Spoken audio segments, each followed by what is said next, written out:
What's going down, Phone Dog? I'm Aaron. And you know, the Samsung Vibrant wasn't that bad of a device when it came out. 1 GHz Hummingbird processor, 4-inch Super AMOLED display. It was definitely a competitor in the Android smartphone arena on T-Mobile. But then the G2 came out and the MyTouch 4G came out, kind of gave it a run for its money, and you know, some would argue that those are better devices. Well, Samsung took it to heart. They've re-released the Vibrant, but given it a different name, Samsung Galaxy S4G. It has some improvements, but how does it stack up to a device like the G2? We're going to do a dogfight and find out. So you have, on one hand, you have the Samsung Galaxy S4G, same processor, same display, same camera, but they added a front-facing camera, a revised battery door, Android 2.2 out of the box, and a bigger battery. You know, on the G2, 800 megahertz processor, 3.7-inch display, 5-megapixel camera as well, different build, and then of course you have your physical keyboard. Which one's going to win? Which one's the winner in the dogfight? Well, you're going to have to watch the video to find out. Special thanks to our friends at Best Buy Mobile. They hooked us up with two of these. It's 4 total. Yeah, math's not my strong suit. It's 4 of those total for use in our One Paw Bandit giveaway. One thing I like about Best Buy Mobile, either of these devices you go in, you're going to walk out working. Web, email, phone calls, everything, they're going to help you get set up. So when you walk out that door, you're set up and ready to go. Enough of that. Let's get into the dogfight. Woof woof G2. Woof woof Galaxy. Woof woof.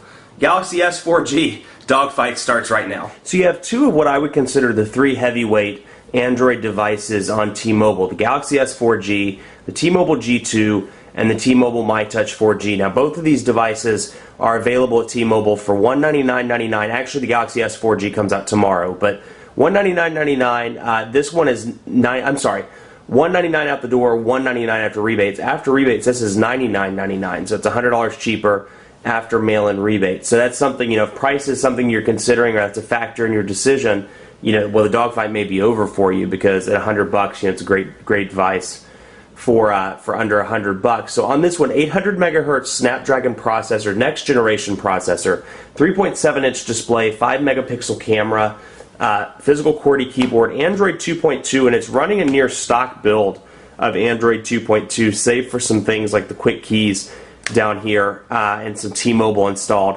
applications. Now on this hand, you have an improved version, of the Vibrant. You have the Galaxy S4G, 1 gigahertz processor. It's the same Hummingbird processor, 4-inch Super AMOLED display. That's the same as well. The improvements come on 4 fronts. 1, a front-facing camera. 2, a new battery door. 3, Android 2.2 out of the box. And 4, instead of having a 1500 milliamp battery, it has a 1650 milliamp battery. So, you know, the battery life is noticeably better, and I used it over the weekend as my personal device. And I mean, it's a noticeable difference. I mean, you know, in Android, every milliamp counts when it comes to Android. It's a battery sucker. And, you know, the 1650 milliamp battery, is noticeable difference between something like this that has a 1400 milliamp battery or something like the Inspire 4G on AT&T that has a 1230 milliamp battery. Something to consider if you're on the road regularly or you're at a point where you can't charge on a regular basis throughout the day. Anyway, 2.2 on this one, 2.2 on this one. The difference comes with Samsung's TouchWiz user interface, whereas the T-Mobile G2 comes with a stock build. So it's funny because you look at these and you see how dramatically different they look when I go into the menus, but they're both running Android 2.2, so at least on the ground level they're running the exact same software. Now this has TouchWiz installed over it, and you can see it kind of the look and the feel mimics the iPhone. You can see instead of scrolling up and down like typical Android, this scrolls from left to right. You can see these kind of colorful boxes behind the actual applications, like, for example, you look at Quadrant Standard here, didn't mean to do that, and then Quadrant Standard here without the box. You can see they kind of mimic the iPhone's individual applications, and then at the bottom here with the 4 individual applications, you can see very closely mimics that. And this is one of those devices where if somebody came to me and said, I'm looking for something on T-Mobile that's iPhone-like, I don't want to switch to AT&T or Verizon, what would you recommend? I'd instantly go for this because TouchWiz looks a lot like that. Now you have stock Android over here with your dock here at the bottom having calls, menu, and then browser as well. And then scroll up and scroll down through here and you can see the applications. With both of these, you do get some T-Mobile installed applications on both the devices, My Account and My Device Help.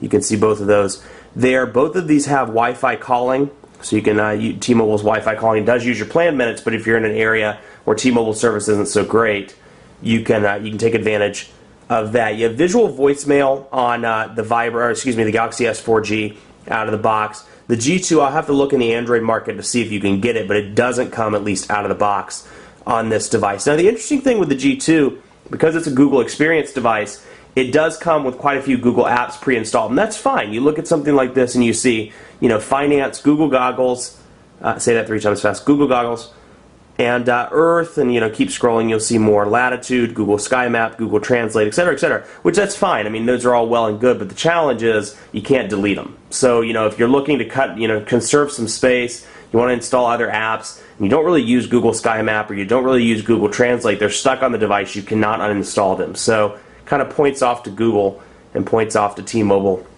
for that. Now, the Quick Keys thing is pretty interesting because you can assign an application to the Quick Keys, and you can either access it through a widget on the home screen, or you can use one of the Quick Keys on the keyboard. So let's just say we're going to do directions and navigation. We're going to assign the first one to that. So that didn't work. Let's try direct message instead. We'll direct message Billy Bob. And so whenever I'm out here and I'm like, oh, I want to message Billy Bob, click that once, and it automatically opens up a text message with Billy Bob in the to section. Now you can do it through the keyboard keys, or you can set up a widget here and go down to Quick Keys, and you can do it there and tap, and it serves the exact same purpose, or it should serve the exact same purpose. Let me see. Yeah, there we go, Billy Bob. Okay, don't know why it hiccuped. 4 capacitive buttons below each display. Now the difference with the G2, you have the optical trackpad, whereas you don't have that with the Galaxy S4G. And let's look at the body differences. The Galaxy S4G is noticeably thinner, but it doesn't have that physical QWERTY keyboard. But overall, the volume rocker both are on the left side of both of these devices. Micro USB charging port on the left on the G2. Then on the right, your power button on the Galaxy S4G, your camera shortcut button on the G2, and then on the top, both of those have their 3.5mm headphone jacks on the top. The G2 has the power button, and then the Samsung Galaxy S4G has the micro USB charging port with that cool sliding door that I like so much because it keeps dust out. Now both have 5-megapixel cameras. The Galaxy S4G does not have a flash, so if you're in a low-lit situation on a regular basis, or you want to take pictures in the dark, the Galaxy S4G may not be the device for you.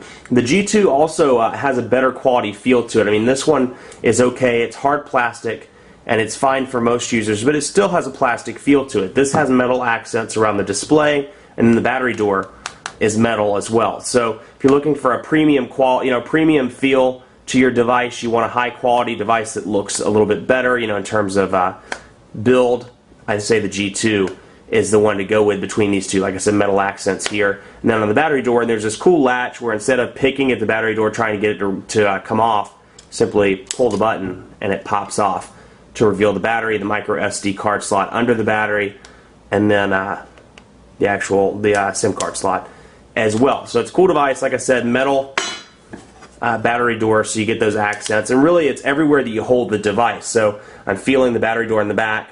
I'm feeling the metal here by the display, so it exudes this kind of high-end feel that you don't get off the Samsung Galaxy S4G. Let's take a look at the widgets pretty quickly here. Like I said, TouchWiz, you do get 7 home screens over here, and then on this one you get, 2, 3, 4, 5, 6 home screens. Yeah, if I remember, 6 home screens.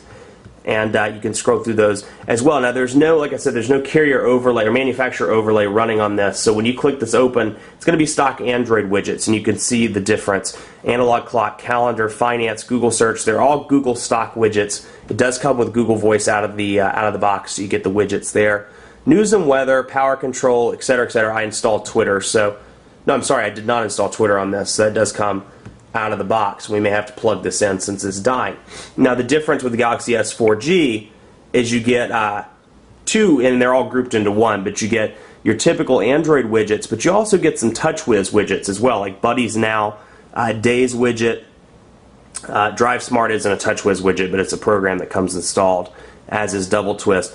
Dual clock feeds and updates, and then you'll see your stock Google widgets like Google Search, Market, News and Weather, Power Control, etc. Y Finance Clock is also a TouchWiz widget. Now you have to say between the three big carrier, I keep saying carrier, manufacturer overlays, Moto Blur, HTC Sense, and Samsung TouchWiz, I have to say the widgets, HTC Sense does the best job with the widgets. Moto Blur, I like the customization on Moto Blur.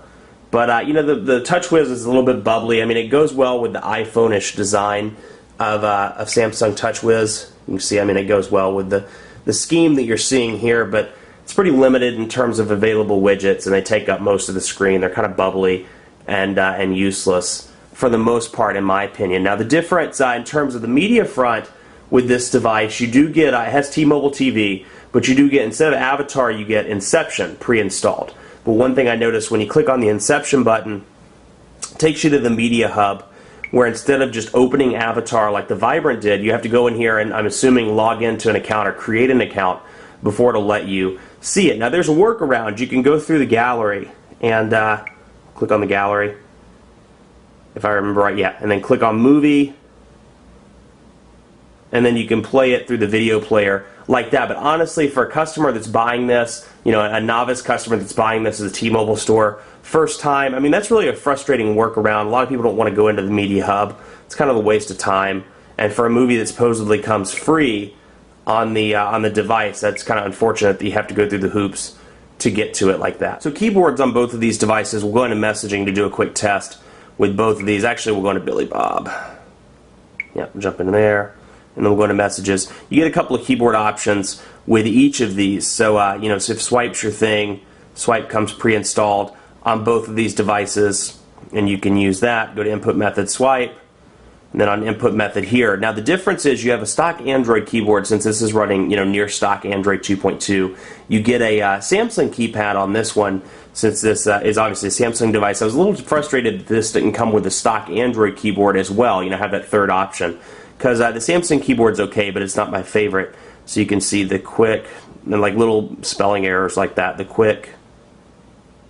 And I don't like how it fills it in like that.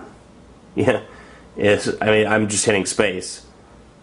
The quick brown fox is enjoying the day, which is the sentence that I typed yesterday in the Galaxy S4G review. So you can see that's what that looks like, and of course you can use Swipe as well. Now this one, the non-swipe keyboard, is the Android keyboard, and it's decent. The quick brown fox, the quick bronze. Actually, I'm gonna leave it at that. The quick bronze fox is tanning, since it's the quick bronze fox. So you can see, you know, for me, I type very quickly, and the lack of multi-touch on this keyboard gets to me. You know, I'm sitting here holding the J, and you can't see, you know, the D is not popping up. The lack of multi-touch is pretty frustrating, because I'm usually down with one hand as I'm coming up with the other. So, you know, for those that type fast or those that rely on multi-touch, this keyboard may not be the one for you. Now, both of these devices allow you to sideload applications. So, you know, if you want to install a keyboard, a third-party keyboard, or you want to download one from the Android market like SwiftKey, of course, you're welcome to do that. This is what it looks like in landscape, but this also has the physical QWERTY keyboard, which, as I've said before, this is the best physical QWERTY in the industry right now, in my opinion. Fantastic keys, 4-row QWERTY keyboard with a dedicated space row and a dedicated row for those quick keys. Keys are very tactile. They're just slightly raised, and they're rubbery, so they're easy to grip and easy to type on the fly because of this kind of smaller keyboard as opposed to the Epic, which is great, but it's a pretty chunky, you know, pretty long keyboard, so you're having to constantly go up and down and up and down, whereas with this one it's kind of compact and easy to use, and it closely resembles an actual computer keyboard.